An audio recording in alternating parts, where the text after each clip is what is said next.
जय हिंद साथियों, स्वागत है आपका self study classes with Sumit Jain YouTube channel में। दोस्तों, हिंदी साहित्य की हमारी निरंतर सीरीज चल रही है। रचनाओं को याद करवा रहे हैं, महत्वपूर्ण तत्वों को याद करवा रहे हैं। ठीक है, आप पीजीटी, नेट, टीजीटी है ना, एलटी ग्रेड, आरपीएससी किसी भी एग्जाम की तैयारी कर रहे हैं दोस्तों, यूपी टेट, तो आपके लिए वीडियो बहुत ही उपयोगी है। और आज हम पढ़ने वाले हैं प्रगतिवाद की दोस्तों महत्वपूर्ण रचनाएं। ठीक है, प्रगतिवाद की रचनाएं मोस्ट इंपॉर्टेंट हैं और इनके बारे में आज हम पढ़ने वाले हैं। तो सभी लोग वीडियो को लाइक जरूर करेंगे दोस्तों, और वीडियो को शेयर भी करना है। जिन भी साथियों ने अभी तक चैनल को सब्सक्राइब नहीं किया है वो चैनल को सब्सक्राइब जरूर कर देना। और ये व्हाट्सअप नंबर है, तो आप व्हाट्सअप से जुड़ सकते हैं, और साथियों आप ज्वाइन मेंबर भी बन सकते हैं। ज्वाइन मेंबर बनने के लिए 3 प्लान हैं।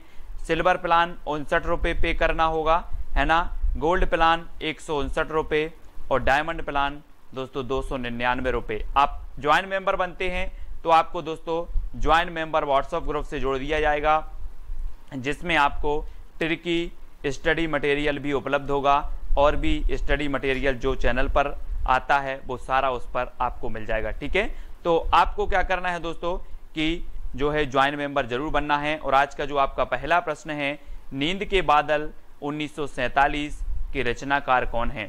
4 विकल्प हैं आपके सामने, केदारनाथ अग्रवाल, सुमित्रानंदन पंत, दिनकर या फिर नागार्जुन। तो आपको पता होगा दोस्तों कि 2013 में केदारनाथ में क्या आई थी, बाढ़ आई थी। केदारनाथ में बाढ़ आई थी, ऐसा लग रहा था कि बादल जो है नींद में सो गए हैं, है ना। तो नींद के बादल कहाँ आए थे, केदारनाथ में। नींद के बादल आए थे केदारनाथ में। तो नींद के बादल के जो रचनाकार होंगे वो कौन होंगे, केदारनाथ अग्रवाल। और यहाँ पर देखो केदारनाथ में नींद के बादल आए और यहाँ पर तबाही मची थी, है ना। तो केदारनाथ में नींद के बादल, इस प्रकार से आपको याद रखना है। ठीक है, अब आपसे कभी भी पूछा जाएगा नींद के बादल के रचनाकार कौन है, तो आप बता दोगे सर नींद के बादल तो केदारनाथ में आए थे, मतलब केदारनाथ अग्रवाल। ठीक है, हिल्लोल के रचनाकार कौन है दोस्तों, 4 विकल्प हैं। और आपको पता है कि केदारनाथ जाना जाता है दोस्तों, शिव का एक धाम है, शिव जी का एक धाम है केदारनाथ। और जब केदारनाथ में बाढ़ आई, केदारनाथ में दोस्तों जब पानी की बाढ़ आई तो हिलोर लग रही थी। देखो चित्र में हिलोर लग रही थी, किसे लग रही थी, शिव जी को। हिलोर लग रही थी शिव जी को। तो हिलोर से हिल्लोल, और हिल्लोल के रचनाकार कौन होंगे, शिव मंगल सिंह सुमन। यानी कि आपका जो विकल्प नंबर सी है वो बिल्कुल सही हो जाएगा, क्योंकि क्या लग रही थी शिव को, हिलोर लग रही थी, हिलोल। ठीक है, इस प्रकार से यानी कि जो सा नंबर है वो आपका बिल्कुल सही हो जाएगा। नेक्स्ट है दोस्तों, मिट्टी की बारात के रचनाकार कौन है, त्रिलोचन, शिव मंगल सिंह सुमन, दोनों या फिर नागार्जुन। आपको कमेंट में बताना है। और आपको पता है दोस्तों कि शिव जी की जब बारात निकली तो बाराती जो थे भभूत लगाए थे, मिट्टी की भभूत लगाए थे, है ना। भूत भी बारात में आए थे। तो ऐसा लग रहा था कि जैसे मिट्टी की बारात आ रही हो, जैसे मिट्टी की बारात आ रही हो। किसकी, शिव जी की। तो मिट्टी की बारात ये रचना किसकी होगी, शिव मंगल सिंह सुमन। और त्रिलोचन भी कहा जाता है दोस्तों किसको, शिव को। तो त्रिलोचन की भी ये रचना है, शिव मंगल सिंह सुमन की रचना है ना। कौन सी, मिट्टी की बारात। तो अब आपको याद रख लेना है मिट्टी की बारात किसकी आ रही थी, बोले सर त्रिलोचन की या फिर शिव जी की। तो शिव मंगल सिंह सुमन और त्रिलोचन। ठीक है, यानी कि आपका उत्तर सी नंबर बिल्कुल सही हो जाएगा। अगला क्वेश्चन है दोस्तों, राह के दीपक 1947 की रचनाकार कौन है, त्रिलोचन, शिव मंगल सिंह सुमन, रांगे राघव या फिर नागार्जुन। तो आपको पता है राह के दीपक कौन बने, राह के दीपक, यहाँ से देखो जरा चित्र में, श्री राम जी आगे आगे चलकर ये राह के दीपक बने हैं। कौन, राघव, है ना। राघव बोलते ना, रघुपति राघव सीताराम। तो राघव क्या बने, राह के दीपक बने। इस प्रकार से राह के दीपक बने राघव। तो राह के दीपक के रचनाकार कौन होंगे, रांगे राघव। ठीक है, रांगे राघव, यानी कि सा नंबर आपका बिल्कुल सही हो जाएगा। ठीक है, अब दोस्तों आपको लास्ट में वीडियो के बताना है कि कौन सी ट्रिक सबसे अच्छी लगी, है ना, कौन सी रचना आपको सबसे ज़्यादा याद हुई है। और इसके पहले के वीडियो अगर आपने नहीं देखे हैं तो वीडियो जरूर देखें। तालाब की मछलियां के रचनाकार कौन है दोस्तों, 4 विकल्प हैं। और आपको पता है कि तालाब की मछलियां कौन खा गया, तालाब की मछलियां नाग खा गया। ये नांग है और तालाब की मछलियाँ नांग खा गया, तो तालाब की मछलियाँ कौन खा गया? नांग, तो नागार्जुन। ठीक है, नांग से नागार्जुन, यानी कि सा नंबर आपका बिल्कुल सही होगा। तालाब की मछलियाँ ये रचना किसकी होगी? बोले सर तालाब की मछलियाँ नांग खा गया, तो तालाब की मछलियाँ की रचनाकार नागार्जुन। ठीक है, इस प्रकार से याद रखेंगे। और अगला है दोस्तों कदली बन, हंसमाला, मिट्टी और फूल के रचनाकार कौन है? ये प्रगतिवादी रचनाएं हैं, त्रिलोचन हैं, शिवमंगल सिंह सुमन, नागार्जुन या फिर नरेंद्र शर्मा हैं। तो आपको बताना है और आपकी सुंदर सी ट्रिक है कि नरेंद्र ने कदली वन में मिट्टी और फूलों की माला बनाई। कहाँ पर, किसने बनाई? नरेंद्र ने। तो नरेंद्र शर्मा कदली वन में, तो कदली वन, मिट्टी और फूलों की, तो मिट्टी और फूल, और माला से हंसमाला। ठीक है, तो हंसमाला ये रचना हो जाएंगी किसकी? नरेंद्र शर्मा की। अब याद रख लेना है कि नरेंद्र ने कदली वन में मिट्टी और फूलों की माला बनाई, ये आप याद रखेंगे तो नरेंद्र शर्मा की जितनी भी रचनाएं हैं वो आपको याद हो जाएंगी। ठीक है, अगला है दोस्तों युगवाणी ग्राम्या के रचनाकार कौन है? 4 विकल्प हैं, सुमित्रानंदन पंत जी हैं, शिवमंगल सिंह सुमन हैं, नागार्जुन या फिर नरेंद्र शर्मा हैं। तो युग की वाणी और ग्राम्या इसके रचनाकार कौन माने जाते हैं? आपको पता है दोस्तों सुमित्रानंदन पंत ये प्रगतिवाद के प्रवर्तक माने जाते हैं, और युगांत, युगवाणी ये जो रचनाएं हैं ग्राम्या ये किसकी हो जाएंगी? ये हो जाएंगी आपकी दोस्तों आपके सुमित्रानंदन पंत जी की। पंत जी यानी कि जो आ नंबर है वो आपका बिल्कुल सही हो जाएगा, ग्राम्या और युगवाणी। ठीक है, तो ये चीज़ आपको याद रखनी है, ये नंबर आपका बिल्कुल सही हो जाएगा। अगला है दोस्तों पिघलते पत्थर 1946 के रचनाकार कौन है? आपको पता है दोस्तों कि पत्थर कैसा भी हो, या पत्थर दिल बोलते ना अपन कि वो तो पत्थर दिल है, कोई भी पत्थर दिल हो रघुवीर के पास आ जाए तो पिघलते पत्थर भी पिघल जाते हैं, पत्थर दिल भी पिघल जाते हैं। तो पिघलते पत्थर कहाँ पर? पिघलते पत्थर कहाँ पर? रांगे राघव के पास, राघव के दरबार में पिघलते पत्थर। तो रांगे राघव की रचना है, 1946 की रचना है, और पिघलते पत्थर कहाँ पर? राघव के दरबार में, है ना। तो रांगे राघव यानी सा नंबर आपका बिल्कुल सही हो जाएगा। कभी भी आपसे रचना पूछी जाएगी, बोले सर पिघलते पत्थर, तो पिघलते पत्थर भी पिघल जाते हैं कहाँ पर? रांगे या फिर राघव के दरबार में। ठीक है, अगला है युगधारा 1953 सतरंगे पंखों वाली की रचनाकार कौन है? सुमित्रानंदन पंत जी, शिवमंगल सिंह सुमन, रांगे राघव या फिर नागार्जुन। और आपको पता है दोस्तों कि युगधारा और सतरंगे पंखे वाली, तो आपको कैसे याद रख लेना है? एक ट्रिक है कि नागार्जुन की युगधारा सतरंगे पंखे वाली है, नागार्जुन की युगधारा सतरंगे पंखे वाली है। ठीक है, अभी हमने पढ़ा कि तालाब की मछलियां नाग खा गया, अब नागार्जुन की युगधारा सतरंगे पंखों वाली है, तो युगधारा और सतरंगे पंखों वाली है, ये भी आपकी नागार्जुन की ही होगी। ठीक है, तो नागार्जुन यानी कि जो डी नंबर है वो आपका बिल्कुल सही हो जाएगा। अगला है प्रलय और सृजन की रचनाकार कौन है दोस्तों? सुमित्रानंदन पंत हैं, शिवमंगल सिंह सुमन, रांगे राघव या फिर नागार्जुन। आपको पता है कि शिव जी के पास प्रलय भी पलते हैं और सृजन भी, है ना। प्रलय और सृजन सभी पलते हैं कहाँ पर? शिव जी के पास।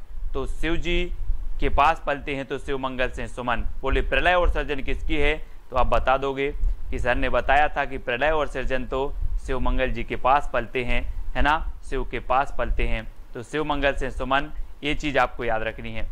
ठीक है, अभी हमने कहा किया था मिट्टी की बारात त्रिलोचन और शिवमंगल सिंह सुमन की, है ना, अलग अलग रचना इनकी एक ही नाम से है। ठीक है, और ये प्रलय और सृजन 1944 की रचना ये शिवमंगल सिंह सुमन की है। ठीक है, अगला है ऋतु संहार रंग रूप के रचनाकार कौन है? सुमित्रानंदन पंत जी हैं, शिवमंगल सिंह सुमन, रामविलास शर्मा या फिर नागार्जुन। ऋतु संहार और रंग रूप के रचनाकार कौन हैं? आपको याद रख लेना है, एक छोटा सा कोड है दोस्तों कि ऋतु का रंग रूप रामविलास जैसा है। ऋतु का रंग रूप कैसा है? रामविलास जैसा है।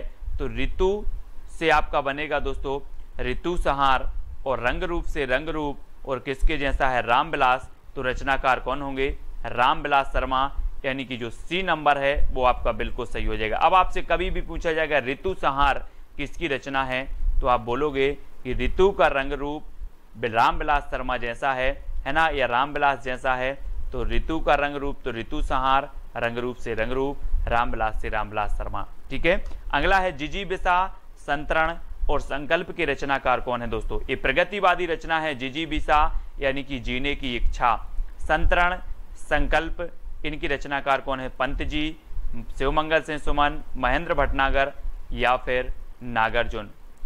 और आपका बिल्कुल सही आंसर है दोस्तों, यहाँ पर ट्रिक याद रखना है कि महेंद्र ने संत बनकर जिजीविषा का संकल्प लिया, संत बनकर जिजीविषा यानी कि जीने का संकल्प लिया।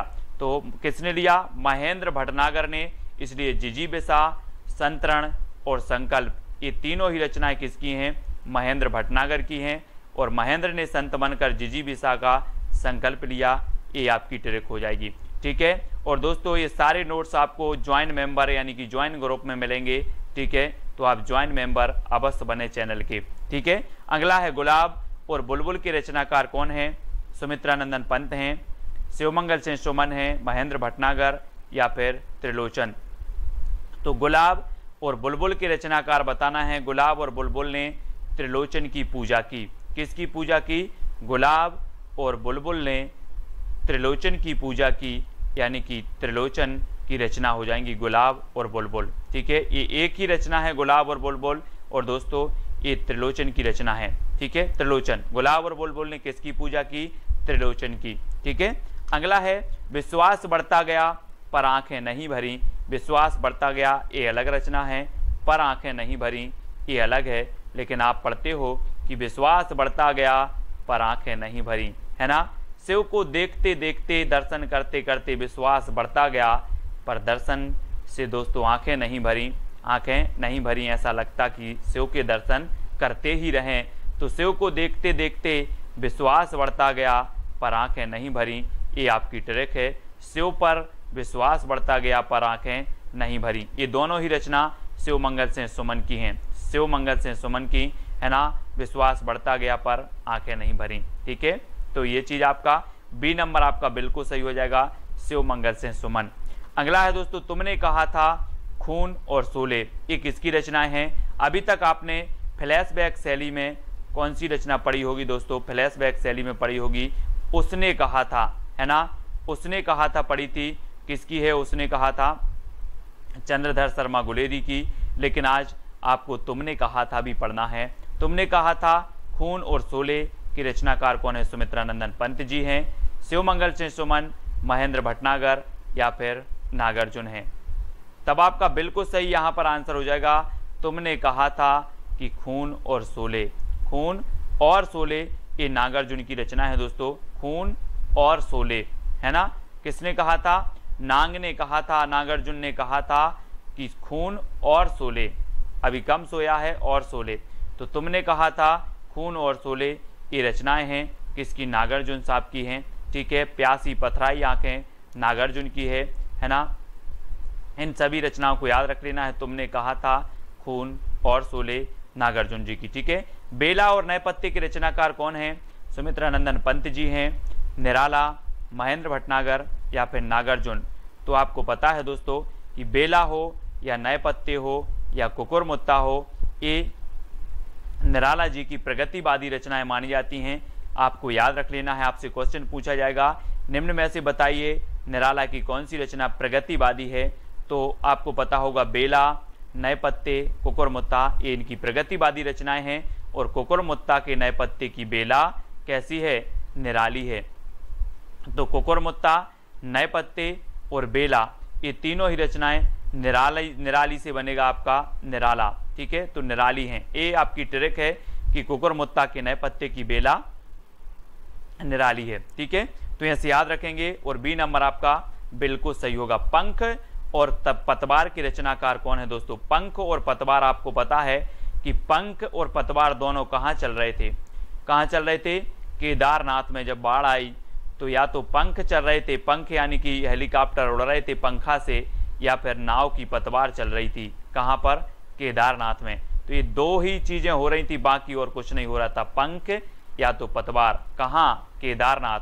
तो केदारनाथ अग्रवाल इसकी रचनाएं होंगी। अब कभी भी पूछा जाएगा कि पंख और पतवार के रचनाकार कौन है, तो आप बोलोगे कि पंख चल रहा था या फिर पतवार चल रही थी। कहाँ पर? केदारनाथ। तो केदारनाथ अग्रवाल। ठीक है। इस प्रकार से कटे अंगूठे के बंधनवार की रचनाकार कौन है? कटे अंगूठे सुमित्रानंदन पंत की है, निराला, केदारनाथ अग्रवाल या फिर शिव मंगल सिंह सुमन की है। कटे अंगूठे के बंधनवार, और बहुत ही बढ़िया है दोस्तों, अगर आप शिव की भक्ति करते हो तो आपके जो बंधनवार भी हैं वो सारे कट जाएंगे, है ना। कटे अंगूठे के बंधनवार और हम करते करते शिव की भक्ति, ये आपके कट जाएंगे, यानी कि शिव मंगल सिंह सुमन आपका बिल्कुल सही हो जाएगा। बोले शिव की भक्ति करते करते कटे अंगूठे के बंधनवार, कटे अंगूठे के बंधनवार शिव मंगल सिंह सुमन। हजार हजार बाहों वाली की रचनाकार कौन है दोस्तों? सुमित्रानंदन पंत, नागार्जुन, केदारनाथ अग्रवाल, शिव मंगल सिंह सुमन। और आपको पता होगा कि हजार हजार बाहों वाला व्यक्ति भी आ जाए लेकिन नांग को नहीं पकड़ पाएगा। किसको नहीं पकड़ पाएगा? नांग को। तो ये रचना किसकी होगी?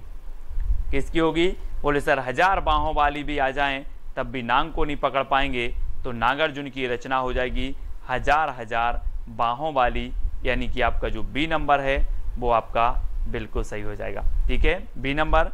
अजय खंडहर के रचनाकार कौन है?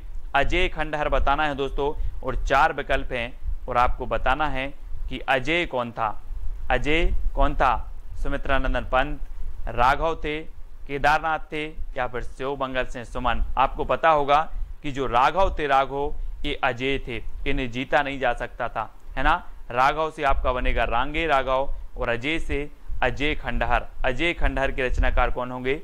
रांगे राघव, है ना। अब आपसे कभी पूछा जाएगा अजय खंडहर किसकी है, तो बोले सर अजय तो राघव थे, तो राघव को जीता नहीं जा सकता, तो रांगे राघव की रचना है अजय खंडहर। ठीक है।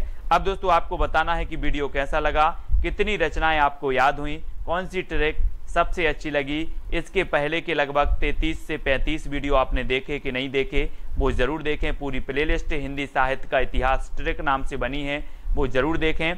प्रगतिवाद के प्रवर्तक माने जाते हैं तो कौन माने जाते हैं, ये आपका चैलेंज प्रश्न है, सभी को बताना है। बहुत कम लोग देख रहे हैं वीडियो को, क्या बात है ना। सभी लोग देखें, सभी लोग ज़्यादा से ज़्यादा वीडियो को लाइक करें और प्रगतिवाद के प्रवर्तक बताना है। मैत्री शरण गुप्त के बारे में आप क्या जानते हो, ये भी लिखना है। केदारनाथ अग्रवाल के बारे में क्या जानते हो, ये भी आपको लिखना है। सुमित्रानंदन पंत के बारे में और प्रसाद के बारे में भी आपको लिखना है। ठीक है। और सभी लोगों को दोस्तों व्हाट्सएप ग्रुप से आपको जुड़ जाना है, 9098609291 ये व्हाट्सएप ग्रुप है। ये व्हाट्सएप ग्रुप से आपको जरूर जुड़ना है। ठीक है। और दोस्तों जो भी ज्वाइन मेंबर बन सकते हैं वो ज्वाइन मेंबर बने, जहां पर आपको स्टडी मटेरियल पीडीएफ आदि प्रेषित किया जाता है। ठीक है। और दोस्तों टेलीग्राम ग्रुप है IAS स्टडी ट्रैक, तो आप टेलीग्राम में सर्च करें IAS स्टडी ट्रैक और ज्वाइन हो जाएं और वीडियो को लाइक और शेयर अवश्य करें। दोस्तों वीडियो कैसा लगा कमेंट के माध्यम से बताएं और शेयर करें। जय हिंद।